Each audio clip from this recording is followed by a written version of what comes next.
বিএনপির প্রতিষ্ঠাতা প্রয়াত রাষ্ট্রপতি জিয়াউর রহমানের ৮৯তম জন্মবার্ষিকী আজ।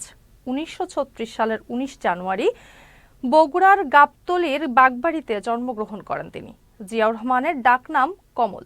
১৯৭৮ সালের ১ সেপ্টেম্বর তিনি বিএনপি প্রতিষ্ঠা করেন। তার জন্মবার্ষিকী উপলক্ষে একগুচ্ছ কর্মসূচি নিয়েছে বিএনপি। কর্মসূচির মধ্যে প্রথম প্রহরে রাত ১২টায় ঢাকা মহানগর দক্ষিণ স্বেচ্ছাসেবক দলের উদ্যোগে কমলাপুর রেলওয়ে স্টেশনে শীতার্তদের মাঝে শীতবস্ত্র বিতরণ করা হয়। এছাড়া সকাল ৯:৩০টায় বিএনপি নেতারা শেরেবাংলা নগরের শহীদ জিয়ার কবরে দোয়া ও ফুল দিয়ে শ্রদ্ধা নিবেদন করেন। বিকেল ৪টায় কেন্দ্রীয় কর্মসূচির অংশ হিসেবে শহীদ রাষ্ট্রপতি জিয়াউর রহমানের জন্মস্থান বাগবাড়িতে শীতার্তদের মাঝে শীতবস্ত্র বিতরণ করা হবে।